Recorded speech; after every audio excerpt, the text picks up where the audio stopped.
नमस्कार, कैसे हैं आप सब लोग। देखिए, हर किसी का सपना होता है कि जब भी हम कोई नया घर लेने जाएं तो हमारे घर में किसी भी तरह का वास्तु दोष ना हो। फिर हम जब नया घर लेने जाएं या नया ऑफिस लेने जाएं तो उनमें से क्या कुछ ऐसी चीजें हैं जिनका ध्यान हम शुरू में ही रख सकते हैं ताकि हमें बाद में जाकर वास्तु से रिलेटेड मेजर प्रॉब्लम ना हो। तो आज हम इन्हीं चीजों के बारे में बात करेंगे कि जब भी कोई आप अपना फ्लैट, ऑफिस, किसी भी अपार्टमेंट में देखने के लिए जाते हैं या किसी भी बिल्डिंग में लेने के लिए जाते हैं तो कुछ बेसिक प्रिंसिपल्स हैं वास्तु के जो आपको ध्यान में रखने चाहिए। तो आइए शुरू करते हैं। मैं हूं डॉक्टर नीतू शर्मा। वैसे तो आप मुझे जानते ही हैं। अगर आप मेरे चैनल से नए जुड़े हैं तो मेरे चैनल को लाइक, शेयर और सब्सक्राइब करना बिल्कुल भी नहीं भूलना है।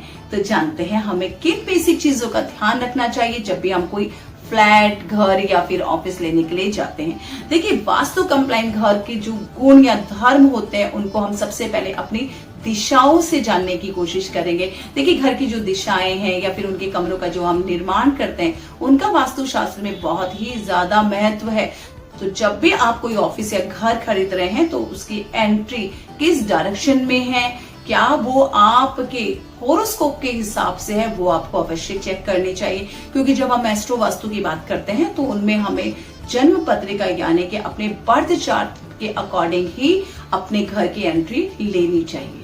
एक भ्रांति लोगों में बहुत ज्यादा फैली हुई है कि हमारे सिर्फ नॉर्थ डायरेक्शन या फिर ईस्ट डायरेक्शन की जो एंट्री होती है वो ही बहुत अच्छी होती है और वो सबको फलीभूत होती है, जबकि ऐसा बिल्कुल भी नहीं है। देखिए, काफी कुछ निर्भर करता है। अगर आप ऑफिस ले रहे हैं तो आपके बिजनेस का नेचर क्या है या किस तरह का बिजनेस आप करते हैं उसके हिसाब से भी एंट्री आपको फलीभूत होती है, आपको सूट करती है। तो काफी कुछ ही आपके बिजनेस के। इसके अलावा अगर आप अपने रहने के लिए घर लेने जा रहे हैं तो वो भी अगर आप एस्ट्रो वास्तु के हिसाब से लेते हैं तो उसके परिणाम, उसके रिजल्ट बहुत ही अच्छे आते हैं। लेकिन अगर आप अपने बर्थ चार्ट को अवॉइड कर रहे हैं और सिर्फ आपको वास्तु ही देखना है तो फिर आपके लिए जो एंट्री की सलाह दी जाती है वो दी जाती है जो 0 डिग्री हमारी 4 डायरेक्शंस होती हैं। अगर उन पे आपको एंट्री मिलती है तो ये बहुत ही अच्छा माना जाता है।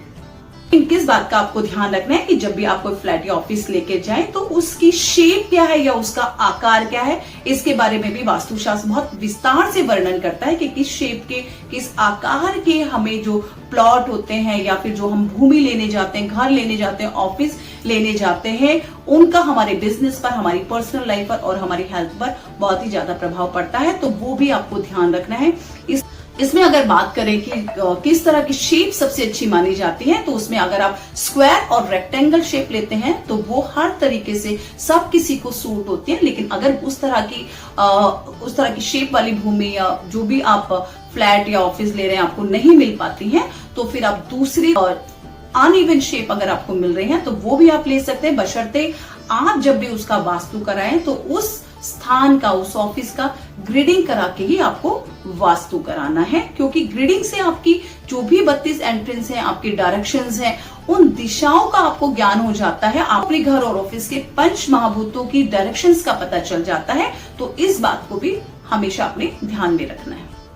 मेन एंट्रेंस की बात कर लेते हैं। कभी कभी ऑफिस में 2 एंट्रेंस भी होते हैं, घरों में भी 2-2 एंट्रेंस पाए जाते हैं। तो इसमें जो आपका मुख्य द्वार है यानी कि जो मेन एंट्रेंस है उसके बारे में आपको जानकारी होनी चाहिए। क्योंकि मेन एंट्रेंस का वास्तु अलग होता है और जो आपका पीछे का जो बैक डोर होता है उसका वास्तु अलग होता है या उसके रेमेडीज अलग अलग होते हैं।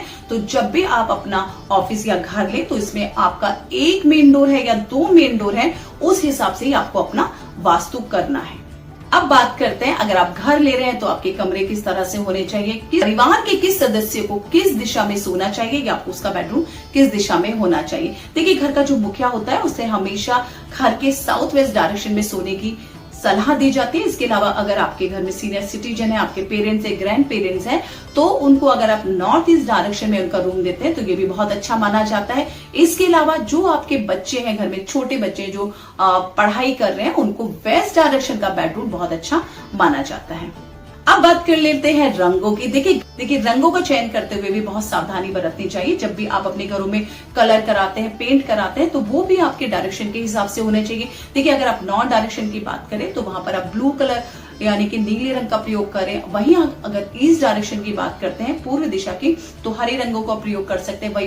वही वेस्ट डायरेक्शन की अगर बात करते हैं, पश्चिम दिशा की, तो आप सफेद रंग या फिर ग्रे कलर जो सलेटी रंग है उसका प्रयोग कर सकते हैं, क्योंकि ये शनि की दिशा भी है तो यहाँ पर ग्रे कलर भी किया जा सकता है। इसके अलावा अगर आप साउथ डायरेक्शन की बात करते हैं तो रेड कलर की जो फैमिली है उसमें फिर आपका रेड आ गया, आपका ऑरेंज हो गया, लाइट पिंक आ गया, उस तरह के रंगों का प्रयोग कर सकते हैं। अब बात कर लेते हैं फर्नीचर और आपके घर की सजावट की। देखिए फर्नीचर में जो हमारे घर की सुंदरता में चार चांद लगा देता है उसको भी हमें उसे भी वास्तु के अनुसार ही अरेंज करना चाहिए। जब हम हैवी फर्नीचर की बात करते हैं तो हमेशा उनका जो भी प्लेसमेंट करते हैं वो आप साउथ डायरेक्शन की तरफ करें, और जो आपका लाइट वेट फर्नीचर है उसको आप नॉर्थ ईस्ट डायरेक्शन में रख सकते हैं। तो फर्नीचर रखते हुए भी आपको बहुत सावधानी बरतनी चाहिए। देखिए जब बेडरूम में कभी भी आपको हैवी फर्नीचर नहीं रखना चाहिए, क्योंकि कहीं ना कहीं जब आप सोने जाते हैं और आपका बेडरूम का वातावरण इस तरीके से हैवी बना दिया जाता है तो वो आपकी स्लीपिंग शेड्यूल को खराब कर सकता है और आपको बेचैनी या अनिद्रा की प्रॉब्लम भी दे सकता है। तो इस चीज का ध्यान रखें। अब बात करते हैं आपके घर में लाइट और वेंटिलेशन। काफी बार वास्तुशास्त्रियों को बोलते हुए देखा गया है कि घर के नॉर्थ ईस्ट में बड़ी बड़ी विंडो बना देनी चाहिए और साउथ में तो विंडो होनी ही नहीं चाहिए, उसको बिल्कुल ही ब्लॉक रखना चाहिए या वहां पर बड़ी क्या होनी ही नहीं चाहिए। देखिए वास्तुशास्त्र में कहीं भी किसी भी पुस्तक में किसी भी किताब में ऐसा कोई भी वर्णन नहीं मिलता है कि दक्षिण दिशा की खिड़कियां या विंडो खराब होती हैं। दक्षिण दिशा में भी आपकी विंडो हो सकती है, बशर्ते आप उन पर पर्दे लगाकर रखें और जब आपको जरूरत हो सिर्फ तभी उनका प्रयोग करें। देखिए अगर हम बात करते हैं पहाड़ी इलाकों की तो वहां पर साल भर मौसम ठंडा ही रहता है, तो ऐसे में जब सूरज ईस्ट से निकलता है और वेस्ट में जाकर ढलता है तो उनको जाते हुए सूरज की गर्मी यानी कि धूप भी लेनी होती है। तो ऐसे में जो हमारी वेस्ट या साउथ डायरेक्शन में विंडो बनी होती है वही उनको हेल्प करती है। तो ये जरूरी हो जाता है समझना कि हमें अपनी विंडो या फिर अपने वेंटिलेशन का जो हम अरेंजमेंट करते हैं वो हम अपने क्लाइमेट अपने वेदर के हिसाब से भी करते हैं। तो इस बात को सिरे से नकारा जाता है वास्तुशास्त्र में कि साउथ डायरेक्शन में आपकी विंडो या आपके दरवाजे नहीं होने चाहिए। हो सकते हैं बशर्ते वास्तुशास्त्र के नियमों का पालन किया जाए। और अब बात कर लेते हैं घर में पॉजिटिव एनर्जी कैसे है। देखिए घर में पॉजिटिव एनर्जी के लिए सबसे पहले आपको अपने एंट्रेंस से शुरुआत करनी है। आपको अपने एंट्रेंस को बहुत सुंदर सजाना है, यहाँ पर स्वस्तिक का चिन्ह बनाए, तोरण लगाए और गेट को अपने मेन गेट को बिल्कुल क्लीन रखे, वहां पर किसी भी प्रकार की क्लटर या गंदगी जमा ना होने दे। वहां